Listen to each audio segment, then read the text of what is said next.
지난주 욥기 42장 전반부를 살펴본 데 이어서 오늘은 42장 후반부 10절에서 17절로 말씀을 나누겠습니다.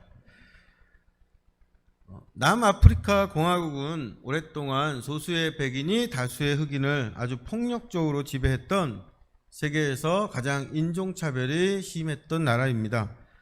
그러나 남아공에도 변화의 바람이 불었고 마침내 1994년에 완전 자유선거가 실시됩니다. 그래서 흑인 정권이 들어서죠. 이때 남아공 최초의 흑인 대통령으로 선출된 사람이 넬슨 만델라입니다. 흑인 민권운동을 이끌었던 만델라는 27년 동안 감옥살이를 했죠. 이런 경험들이 만델라로 하여금 평화에 대한 필요성을 더 많이 알게 했습니다.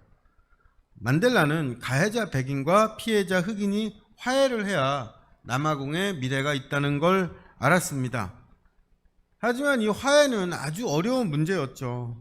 가해자 백인을 처벌해서 흑인들의 한을, 억울함을 풀어주려면 평화가 없고, 평화를 위해서 과거를 그냥 묻어두면 피해자들의 아픔을 무시하게 되는 아주 어려운 상황이었습니다. 이때 만델라 정부가 출범시킨 것이 진실과 화해위원회였습니다. 진실과 화해위원회가 한 일은 크게 세 가지였어요. 첫 번째는 그동안 남아공에서 벌어졌던 인종차별을, 그 범죄들을 철저히 밝혀내서 옳고 그름을 분명히 하는 일이었고, 두 번째는 가해자 백인들이 스스로 자신들의 잘못을 자백하고 피해자들에게 사과와 배상을 하도록 강제하는 일이었습니다. 그리고 세 번째는 피해자였던 흑인들이 백인들의 공개적인 사과를 듣고 용서하도록 돕는 일이었죠. 진실과 화해위원회는 몇 년에 걸쳐서 이런 프로그램을 진행했고 남아공에서 새로운 공동체와 미래를 만들었습니다. 그 후에 남아공의 이 모범적인 사례는 세계 여러 나라의 갈등 상황에서 적용이 되었고 우리나라에도 과거의 국가폭력이나 인권유린 사건을 해결하는 진실과 화해위원회가 있습니다. 우리는 이 진실과 화해위원회의 원형을 욥기 42장에서 봅니다. 하나님께서는 욥과 세 친구 사이에 있던 길고 긴 논쟁을 판결하십니다. 욥이 옳았고 세 친구는 옳지 않았다. 이렇게 분명하게 판결하신 후에 세 친구에게 숫소 7마리, 순양 7마리를 가지고 욥에게 가서 번제를 드리고 욥은 이 친구를 위해서 기도드리라고 명령하시죠. 하나님께서는 옳고 그름을 판결하셔서 피해자와 가해자를 나누시고 가해자인 친구가 번제로 드릴 많은 재물을 가지고 가서 피해자 욥에게 사과하고 기도를 부탁하게 하십니다. 이 과정에서 욥은 상처 많고 억울한 피해자가 아니라 가해자를 위해서 기도하는 높은 자리에 서게 되죠. 이것은 피해자를 더 고통스럽게 하는 강요된 용서가 아니라 정당한 판결에 의한 가해자와 가해자의 사과와 배상, 이를 받아들인 피해자의 명예회복이 있는 용서입니다. 이런 과정이 있어야지 정당한 화해가 가능한 거죠. 이 화해에서 중요한 역할을 했던 것이 욥의 기도였습니다. 욥은 자신을 괴롭혔던 세 친구들을 위해서 하나님께서 분노의 벌을 내리지 않도록 마음 다해 기도했습니다.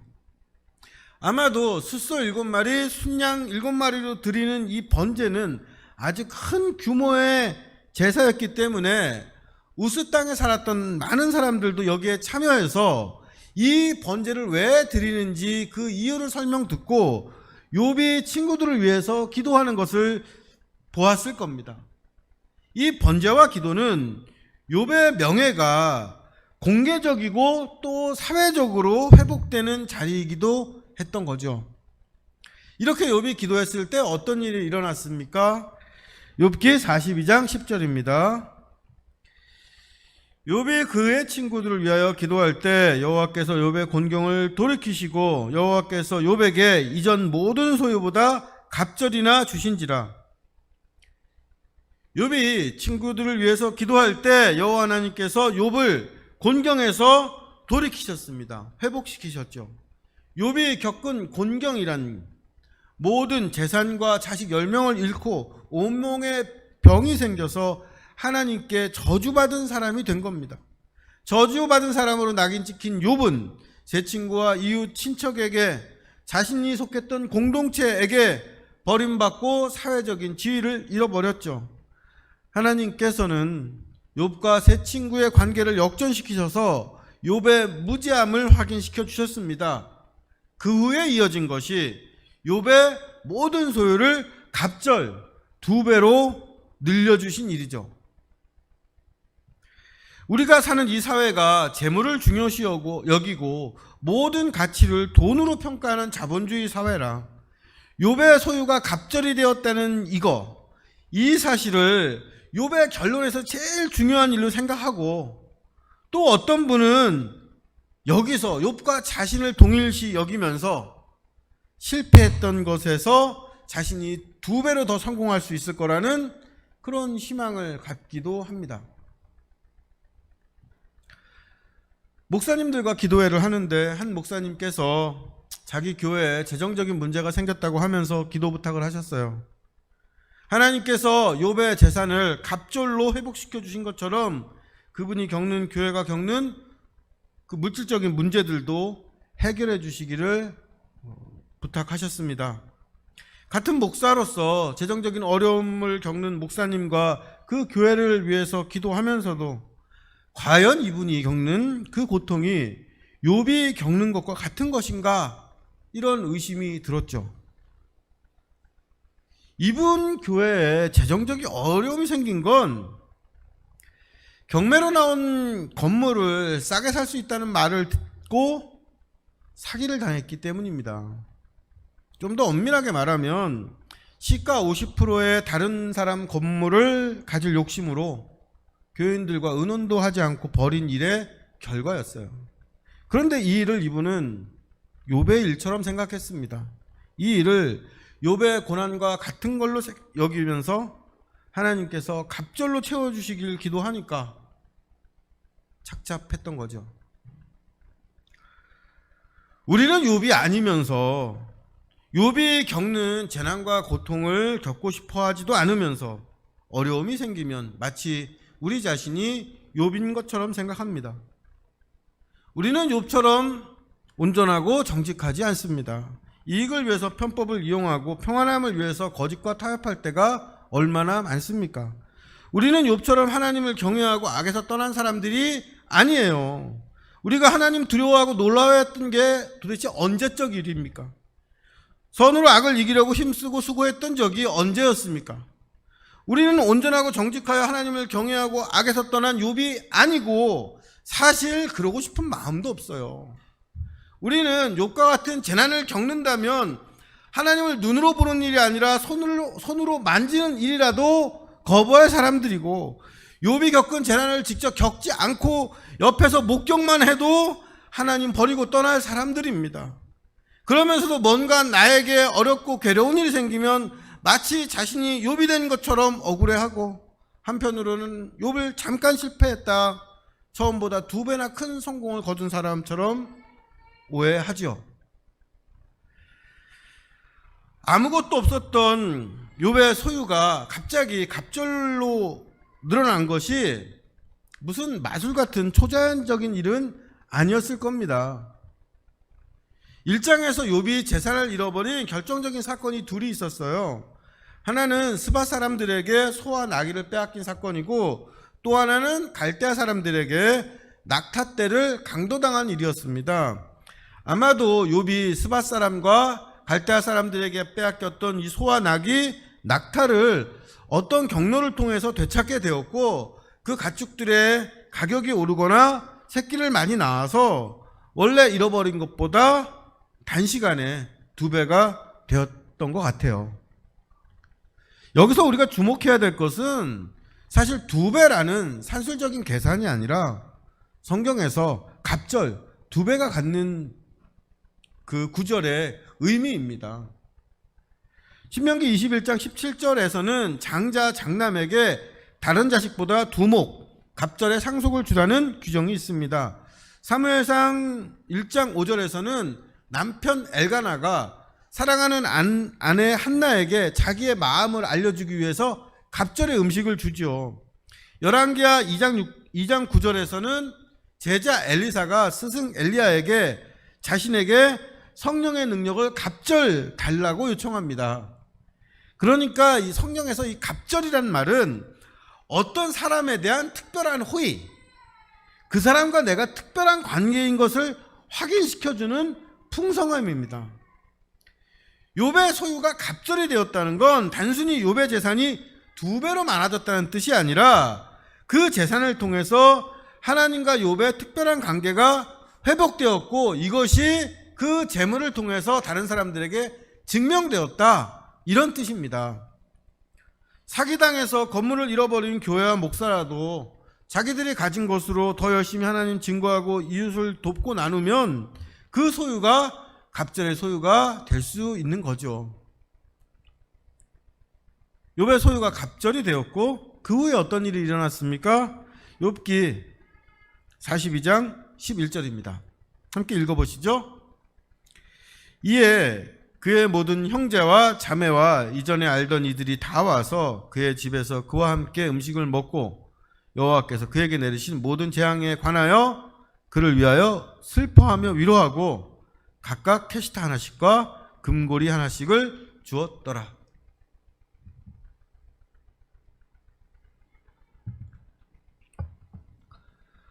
온몸에 종기가 나서 고생했던 욥은 건강도 회복했습니다. 욥은 건강이 회복된 것을 기념하고 축하하는 잔치를 열어서 사람들을 초대하죠. 이제 욥의 종기가 깨끗이 나아서 전염의 위험이 없으니까 그의 모든 형제와 자매, 이웃들이 찾아와서 음식을 함께 먹고 마셨습니다. 그 전에 욥을 벌레 보듯 외면하고 모욕하고 침을 뱉던 사람들이 잔치에 찾아와서 그동안 욥이 겪었던 재앙을 위로하고 슬퍼하면서 캐시타 하나와 반지, 금고리, 금반지 하나씩을 주고 가죠. 캐시타는 은화라는 뜻입니다. 지금으로 말하면 현금이에요. 금반지는 지금으로 말하면 언제든지 돈으로 바꿀 수 있는 폐물입니다. 이 잔치가 끝나고 사람들이 돌아간 후에 욥이 무슨 생각했을까요? 욥은 재앙 중에서 아프고 외로웠습니다. 그래서 자기를 위해서 슬퍼하고 위로해 줄 사람을 간절히 그리워했어요. 욥은 병을 고치고 생계를 이어가는데 정말 한푼이 아쉬웠습니다. 돈이 정말 필요했죠. 그런데 그렇게 정말 사람이 그립고 돈이 필요했을 때는 아무도 와주지 않았는데 이제 자신이 다시 부자가 되고 건강이 회복되니까 사람들이 함께 와서 위로하고 금과 은을 가져다 줍니다.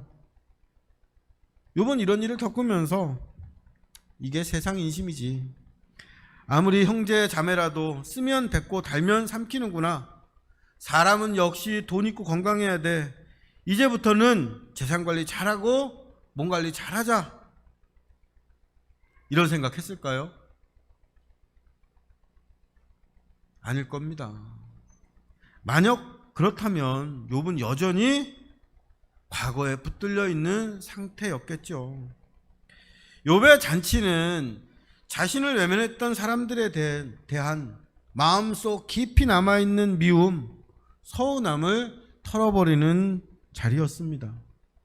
욥이 잔치를 벌여서 사람들을 초청하고 함께 먹고 마셨다는 건 욥의 마음이 이제 완전히 깨끗해지고 건강해졌다는 증거이면서 자신을 섭섭하게 했던 사람들도 받아들일 수 있을 만큼 그 마음이 넉넉해졌다는 증거입니다.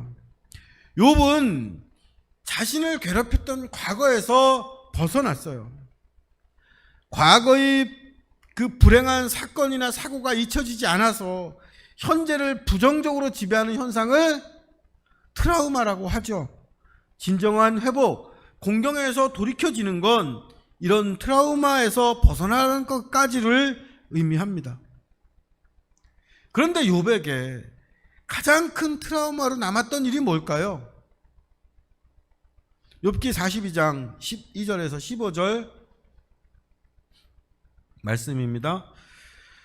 여호와께서 욥의 말년에 욥에게 처음보다 더 복을 주시니 그가 양 14,000과 낙타 6,000과 소 1,000결이와 암나귀 1,000을 두었고 또 아들 7과 딸 3을 두었으며 그가 첫째 딸은 여미야라 이름하였고 둘째 딸은 그시야라 이름하였고 셋째 딸은 게렛 합북이라 이름하였으니 모든 땅에서 욥의 딸들처럼 아리따운 여자가 없었더라.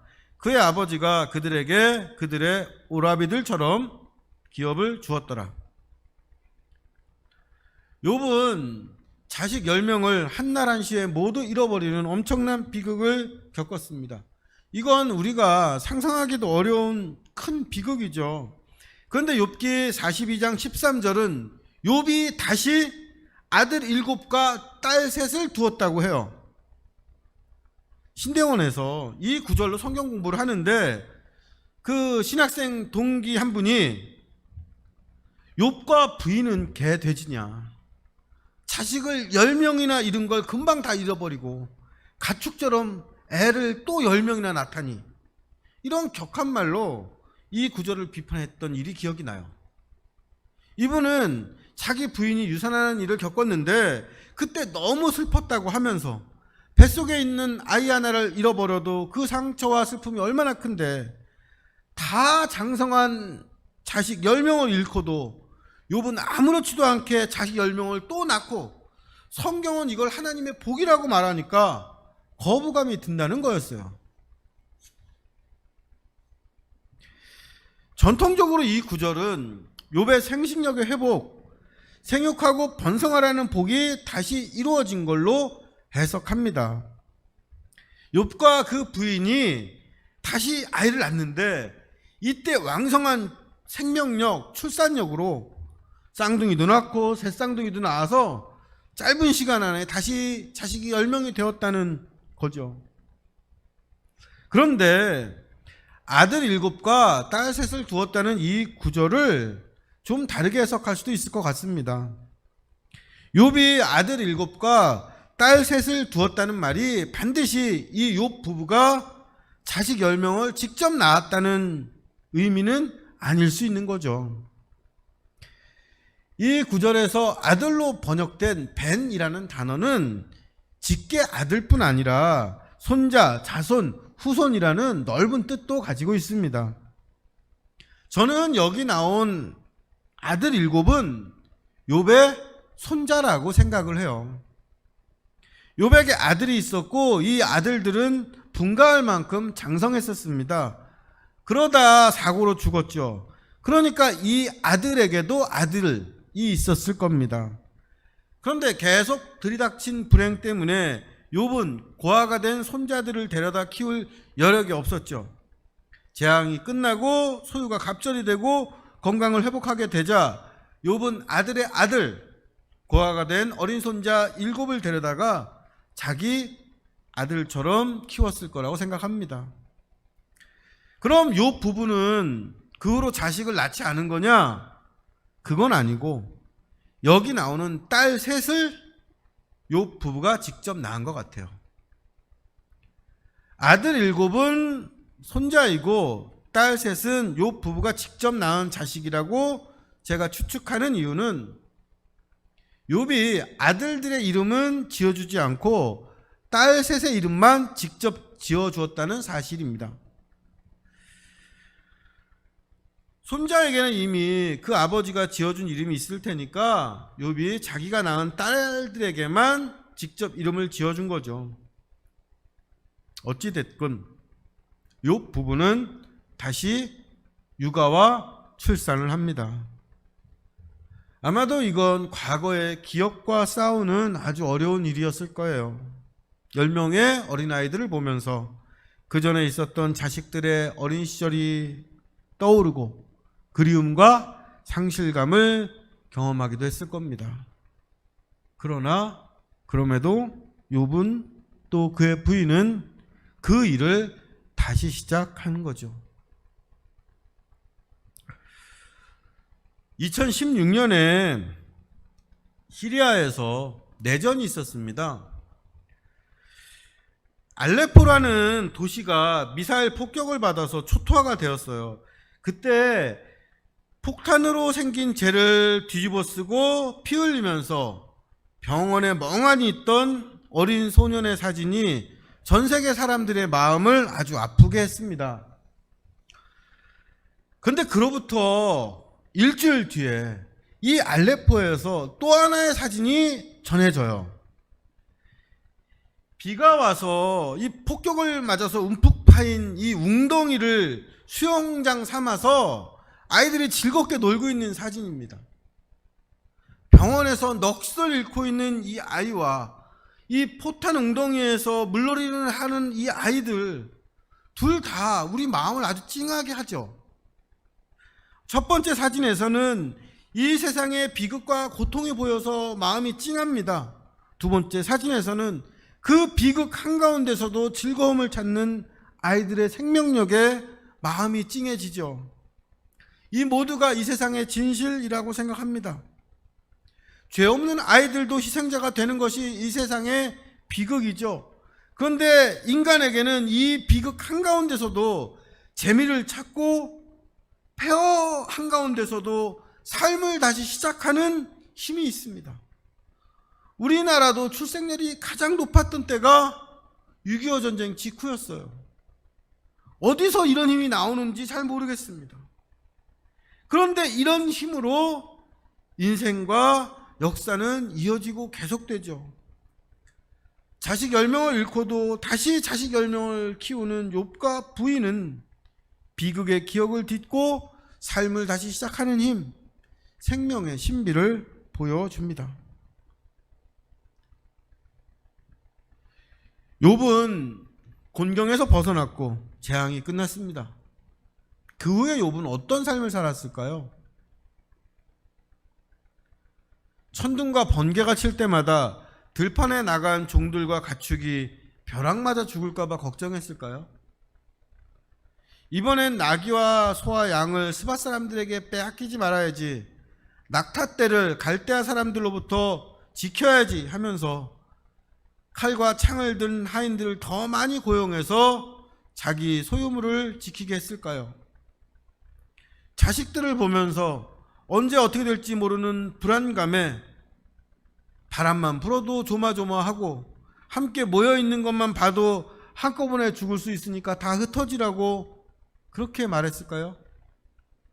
아마 이랬다면 욥은 재산과 몸만 회복된 상태, 불안하고 우울한 트라우마 상태였을 겁니다. 그런데 욥은 그렇지 않았던 것 같아요. 하나님을 눈으로 본 것처럼 경험한 일은 욥에게 삶을 더 담담하고 즐겁게 받아들이는 지혜를 주었고, 지금 자기에게 주어진 것을 최대한 기뻐하고 감사하는 인생을 살게 한 것 같습니다. 이런 욥의 변화는 욥이 딸 셋에게 붙여준 이름을 보면 알 수가 있죠. 욥의 첫째 딸은 여미야, 둘째 딸은 그시야, 셋째 딸은 게렛 합북입니다. 여미야는 비둘기, 그시야는 계피, 게렛 합북은 눈화장, 아이섀도우라는 뜻입니다. 이 이름들은 이름만 들어도 신앙 있는 가문의 그 딸들, 이렇게 알 수 있는 이름이 아니라 리사, 제니, 로사 이런 걸그룹 이름처럼 발랄하고 감각적인 이름들이에요. 욥은 딸들이 비둘기처럼 가볍고 계피향처럼 상큼하게 아이샤도처럼 반짝거리며 살기를 바라는 마음에서 이런 이름을 지어줬겠죠. 이건 고난을 경험한 그 이후에 바뀐 욥의 인생관을 말해줍니다. 욥은 그전처럼 엄숙하지 않아요. 자기 아들들이 죄를 지었으면 어떡하나 걱정하며 자식 수대로 번제를 드리던 그때와 달라졌습니다. 욥은 하나님이 주신 인생을 그분의 주권과 축복 아래서 최대한 기쁘고 재밌고 예쁘게 살기를 바랍니다. 그러면서 욥은 딸들에게 아들들처럼 재산을 나누어 주죠. 당시의 사회 간습상 딸들에게는 기업을 상속하지 않았는데 욥은 특이하게도 딸들에게도 공평하게 재산을 나누어 줍니다. 여자는 남자보다 열등한 존재이고 재산을 요구할 권리가 없다는 당시 사회 통념에 정면으로 반대하는 거죠. 가장 낮은 곳까지 추락해봤던 욥은 그 사회가 낮춰보고 차별하는 사람들에 대한 존중과 동질감을 가졌던 것 같습니다. 자신이 사회에서 가장 낮은 사람이 되어서 차별과 서러움을 받아봐서 자기 딸들은 성별에 상관없이 평등하고 귀하게 대우했던 거죠. 이렇게 고난은 욥의 삶을 오히려 가볍게 만들고 넓게 확장시켰습니다. 욥기 마지막 구절, 욥기 42장 16절, 17절을 읽겠습니다. 마지막 구절인데 함께 읽어보시죠. 그 후에 욥이 140년을 살며 아들과 손자 4대를 보았고 욥이 늙어 나이가 차서 죽었더라. 욥이 몇 살 때 재앙을 만났는지는 정확히 기록되어 있지 않아서 분명하지는 않습니다. 하지만 중년을 넘어선 나이였다는 건 확실하죠. 욥은 빛나는 성공을 거두고 자식들을 다 잘 키우고 사회적 지위와 존경을 받던 인생 후반기에 재앙을 만났습니다. 제가 50을 간 넘었는데 친구들이나 선배들을 만나면 50 넘어서 망하면 재기 못한다. 조심해라. 이런 얘기를 정말 자주 해요. 욥이 딱 그런 때 망하고 잃어버리고 아팠습니다. 그때 욥이 바랐던 게 뭘까요? 죽는 거였어요. 욥은 차라리 태어나지 않았더라면 좋았겠다 하면서 죽기를 바라는데 죽지도 못한다. 무덤만 봐도 반가울 지경이라며 한탄했습니다. 인생에 고통과 두려움만 있고 사는 게 아득하다고 울었어요. 그런데 그렇게 죽고 싶어도 죽지 못했는데 그 후로 욥은 140살까지 몇십 년을 더 살고 아들과 손자 4대를 봅니다. 이 후손들은 욥이 자기 뜻대로 죽었더라면 이 세상에 태어나지 못했을 사람들이죠.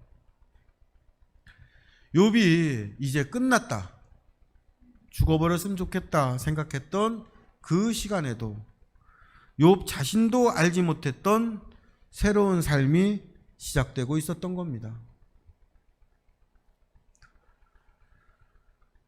세계 최고의 수학자에게 주는 필즈상을 수상해서 화제가 된 허준희 교수가 지난주에 서울대 학예 졸업식에서 축사를 했어요. 이 연설은 수학자답게 이런 질문으로 시작을 합니다. 우리가 80년을 건강하게 산다고 가정하면 약 3만 일을 사는 셈인데 우리 직관이 다루기엔 제법 큰 수입니다. 저는 대략 그 절반을 지나보냈고 여러분 대부분은 약 3분의 1을 지나보냈습니다. 혹시 그중 며칠을 기억하고 있는지 세어본 적 있으신가요? 우리에게 3만일이라는 날들이 있는데 이 3만이라는 숫자가 세계적인 수학자도 직관적으로 다루기 어려운 큰 숫자입니다. 우리가 아는 건 이 3만일의 아주 일부분, 하루하루 살아가는 그날들이죠. 제가 이 연설을 읽고 나서 계산해 보니까 저는 대략 18,000일 정도를 살았더라고요. 그런데 이 18,000일 중에서 그날 하면서 기억할 수 있는 날이 정말 며칠 되질 않아요. 다 합쳐봐야 열흘 정도밖에 안 될 것 같습니다. 우리는 살아온 날에 0.1%밖에 기억하지 못하고 사는 거죠. 그런데 날짜를 기억하는 그날은 어떤 날들일까요? 내 삶에 뭔가 변화가 있었던 날입니다. 욥이 늙어서 나이가 차서 죽게 되었을 때 욥은 자신이 겪었던 그 재앙의 시절들, 그냥 끝내고 싶었고 죽고 싶었던 그 시간들을 어떻게 기억했을까요? 죽고 싶을 만큼 괴로웠던 그 날들이 욥의 삶에 어떤 의미였을까요? 많은 세월이 지나고 해피엔딩으로 끝나고 잃어버린 걸 다 찾은 것 같아도 욥은 여전히 그날들을 고통스럽게 기억했을 겁니다. 아, 그래도 그때가 좋았어. 그 시절 다시 왔으면 좋겠다. 이렇게 생각하지는 않았을 거예요. 그러면서도 그날들이 무의미했다, 그 고통이 쓸모없었다 하지도 않았을 겁니다. 세월호 사건으로 대한민국이 더 안전한 사회가 되었다고 해도 우리는 그 사건이 꼭 필요했어, 좋은 일이었어, 이렇게 말하지 못합니다. 아픔은 아픔이고 슬픔은 슬픔이고 비극은 그대로 비극이에요. 하지만 또 우리는 그 죽음들이 무의미했다, 그 희생이 쓸모없었다 말하지 못합니다. 아프고 슬픈 시간도 그 시간만에 의미가 있기 때문입니다. 욥에게 있었던 그 재앙의 시간들도 마찬가지였을 거예요. 기억하면 아프고 슬프고 괴롭지만 그 고통의 시간들은 욥의 인생이 만들어진 변화의 시간이었고, 그 시간들이 있어서 욥은 욥이 되었습니다. 내가 된 것입니다. 욥기 설교를 하면서 고통이 왜 필요한 겁니까? 하나님이 꼭 재앙과 이 고통이라는 수단을 사용하셔야만 하는 겁니까? 이런 질문을 자주 받았습니다. 사실 저도 그게 의문이에요. 제가 실제로 여러분들을 위해서 기도하는 건 고난을 잘 이길 믿음을 주시라는 기도보다 하나님께서 우리를 그분의 뜻대로 만들어 가실 때 강물에 의해서 자기도 모르는 사이에 멋있는 모양과 무늬를 갖게 되는 수석처럼 부드럽고 조금씩 다듬어 달라고 기도하는 겁니다. 너무 아프지 않고 놀라지 않게 우리를 다루어 달라고 부탁드립니다. 그런데 나를 나로 만들어 가시는 분은 하나님이시죠. 비유하자면 견디기 어려운 고통과 끝이라고 생각되는 그 시간들은 커다란 돌덩이를 하나의 조각품으로 변화시키는 정과 망치입니다. 강물을 사용해서 수석처럼 부드럽게 만들어 가실지 정과 망치를 사용하실지 결정하는 분은 하나님이시고, 때로는 이걸 둘 다 사용하기도 하시죠. 우리의 인생을 만들어 가시는 분은 하나님이십니다. 이걸 인정하는 것이 하나님의 주권을 존중하고 경외하는 가장 기본적인 지혜이며 신앙의 자세입니다. 그러나 하나님께서 어떤 방법을 선택하시든 하나님의 뜻은 우리를 그분의 작품으로 만들어가는 것이지 결코 우리를 깨뜨려 부숴버리는 건 아니라는 확신이 있습니다. 우리는 다 달라요. 어떤 사람은 화강암 같고 어떤 사람은 대리석 같고 또 어떤 사람은 석회암처럼 약합니다. 망치와 정을 든 조각가는 절대 화강암을 내려치는 힘으로 석회암을 내려치지 않습니다.